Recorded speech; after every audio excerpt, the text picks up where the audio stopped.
Assalamualaikum warahmatullahi wabarakatuh.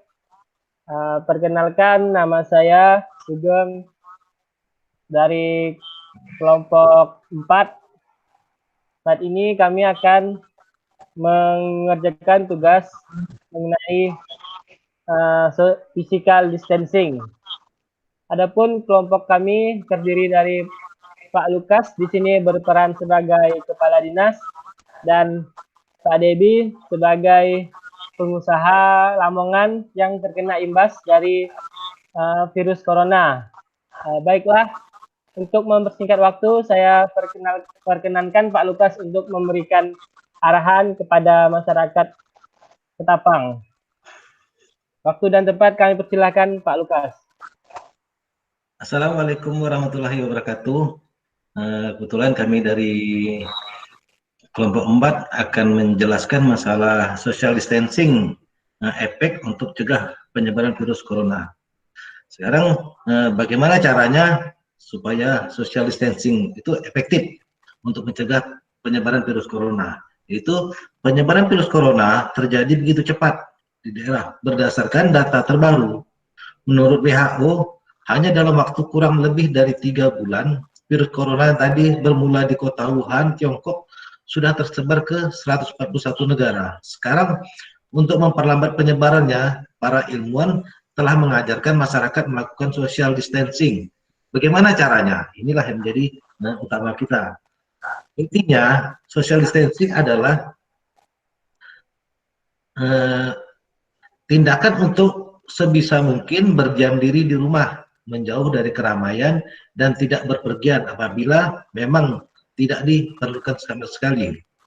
Social distancing yang secara harafiah berarti menjaga jarak dari kehidupan sosial, akan memperlambat penyebaran virus corona yang terjadi melalui kontaminasi droplet atau percikan air liur pada jarak dekat.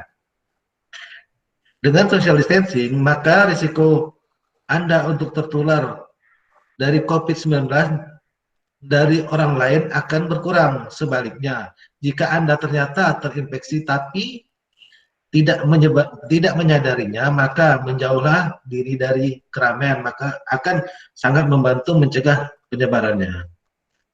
Kemudian pentingnya social distancing dalam masa pandemik ini itu sudah ramai istilah social distancing disebut di media sosial lokal maupun internasional.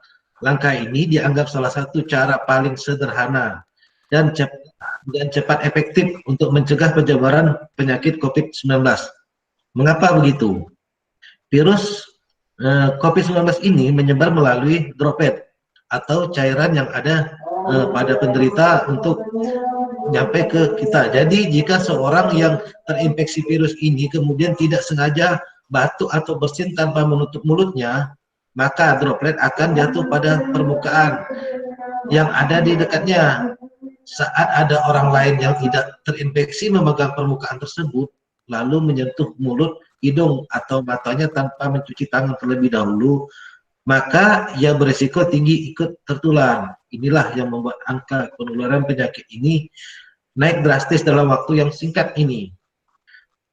Banyak orang yang tidak sadar bahwa dirinya terinfeksi, lalu pergi ke berbagai lokasi untuk menemui teman dan kerabatnya. Akibatnya penyebaran virus ini semakin luas. Apalagi virus ini sudah bisa menular ke orang lain, meskipun orang-orang yang terinfeksi tidak merasakan gejala yang berat. Mereka bisa saja merasa sehat dan hanya sedikit bersin-bersin atau flu, namun ternyata sudah terinfeksi dengan COVID-19. Bayangkan, jika orang yang terinfeksi itu masih tetap masuk kerja, sekolah, atau ikut seminar, atau mengikuti kegiatan-kegiatan lainnya, meski awalnya yang terinfeksi hanya 1 orang, namun setelah menyebar bisa menjadi ribuan orang yang terinfeksi, terutama yang daerah sekitar kita. Jadi mulai sekarang, agar penyebaran virus itu tidak makin luas, di Indonesia peran yang bisa Anda lakukan adalah dengan melakukan social distancing. Jangan beraktivitas di luar rumah kecuali jika benar-benar untuk diperlukan. Untuk sementara waktu, hindari berkumpul secara langsung dengan teman atau saudara. Tidak perlu juga untuk mengunjungi pusat keramaian seperti mall yang ada atau tempat wisata yang ada di sekitar daerah kita. Social distancing akan menekan risiko penyebaran infeksi maksimal 3 orang. Yang dihitung 3 orang itu orang yang berada di sekitar kita, yang berada dalam satu tempat tinggal atau para kerabat terdekat. Tanpa langkah social distancing ini, penyebaran bisa menjangkau sampai dengan 1.000 orang. Kalau dalam kita berkumpul di tempat keramaian, inilah fungsinya social distancing. Memperlambat laju penyebaran virus juga penting agar orang yang sakit tidak terinfeksi secara bersamaan. Tentu akan jauh lebih mudah mengobati 4 orang yang sakit daripada 1.000 orang yang sakit akibat perbuatan kita tidak melakukan social distancing. Kita berkumpul tempat-tempat keramaian yang membawa virus, makanya dianjurkan untuk menggunakan masker. Kemudian melakukan cuci tangan. Dengan demikian, social distancing secara tidak langsung mampu membantu rumah sakit, laboratorium maupun dokter dan tenaga medis lainnya agar tidak kewalahan menangani COVID-19 ini yang melebihi kapasitas dan kemampuan daerah. Apabila kita tidak menjalankan dengan benar, kita tidak peduli dengan keadaan sekitar, inilah risiko yang akan kita hadapi. Nah, jika ketersediaan rumah sakit dan jumlah tenaga medis tidak seimbang dengan jumlah yang ada, pasien yang ada, otomatis banyak pasien-pasien yang akan terlantar, yang tidak mampu kita tangani. Resikonya yaitu terjadinya angka kematian yang tinggi karena tidak sesuainya dengan jumlah tenaga kesehatan dengan jumlah penderita sakit. Sekarang contoh nyata pentingnya social distancing. Sudah pernah dengar kisah di Korea, dari 31 orang di Korea yang mengidap penyakit COVID-19 ini, hanya karena dari 31 orang itu tetapi menjadi sebaran infeksinya menjadi ribuan orang di negara tersebut. Mengutip dari Reuters, pasien 31 di Korea itu adalah seorang perempuan yang sebenarnya sudah memiliki gejala, enggan untuk melakukan pemeriksaan corona. Setelah itu dia justru pergi ke tempat umum, hotel, gereja.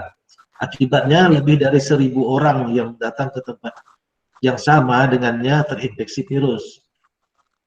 Ini ya adalah salah satu alasan mengapa Korea Selatan menjadi salah satu negara dengan pasien COVID-19 terbanyak. Bayangkan dari 31 tersebutnya sudah mencapai ribuan yang kena. Apalagi kalau kita tidak melakukan social distancing secara benar. Jadi, jika Anda merasa memiliki gejala, jangan ragu untuk memeriksakan diri sebelum semuanya terlambat. Bagi Anda yang merasa sehat, selalu jaga kebersihan. Sebaiknya urungkan dulu niat untuk berpergian, kecuali jika benar-benar diperlukan.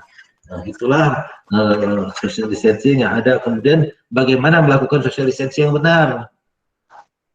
Cara paling mudah dan sederhana dalam melakukan social distancing adalah dengan tidak pergi ke tempat-tempat keramaian seperti mall, pasar, nonton bioskop, dan lain sebagainya.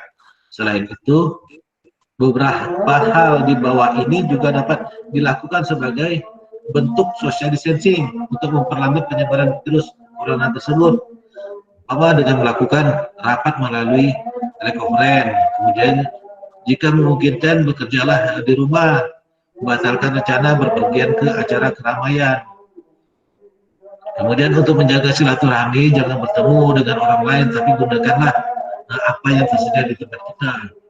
Minimal dengan menggunakan chatting atau video call. Kemudian batasi aktivitas di luar kota. Dan mulai membeli barang-barang kebutuhan sifatnya dengan menyetop barang untuk 2 minggu. Jangan membiasakan membeli barang sedikit-sedikit, udah membeli lagi, tapi kita dapat menyetopkan barang itu untuk jangka waktu yang panjang. Jika memungkinkan pesan kebutuhan tersebut, kita menggunakan sistem online karena kita menghindari dari pusat keramaian. Memang bagi sebagian orang melakukan social distancing bukanlah perkara yang mudah kalau sudah menjadi kebiasaan kita. Tapi usahakan jangan sampai kita melakukan berkumpul di dan tempat-tempat keramaian. Tentu usaha yang harus dibarengi dengan tetap menjaga kebersihan dan kesehatan tubuh dengan rajin mencuci tangan, mengkonsumsi makanan yang bergizi, dan berolahraga secara teratur. Bila perlu, Anda juga bisa mengkonsumsi suplemen atau makanan-makanan sebagai pembangkit stamina tubuh kita. Pandemi virus corona adalah permasalahan bersama, bukan permasalahan kita sendiri.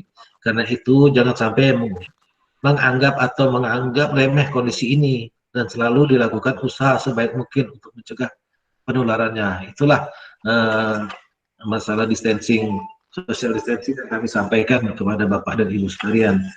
Bukan berarti kata kita mentiadakan merendahkan Bapak dan Ibu masalah pengetahuannya, tapi kita mengharapkan sama-sama menjaga social distancing untuk mencegah mata rantai penularan daripada COVID-19. Nah, sekianlah sampaian dari kami. Kami ucapkan wabillahi taufiq wal hidayah. Assalamualaikum warahmatullahi wabarakatuh.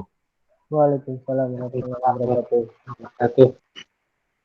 Baiklah, terima kasih Pak Lukas selaku Kepala Dinas. Jadi kepada Bapak Debi ini sudah ada diberikan solusi dari Kepala Dinas tadi. Pak Debi bisa menjual produk makanan itu secara online kan, sekarang kita bisa lewat Gojek atau lewat Grabback gitu ya Pak Debi ya. Bagaimana ya, Pak Debi tanggapannya? Ya benar Pak Sugeng. Apakah ada pertanyaan lagi kepada Pak Lukas?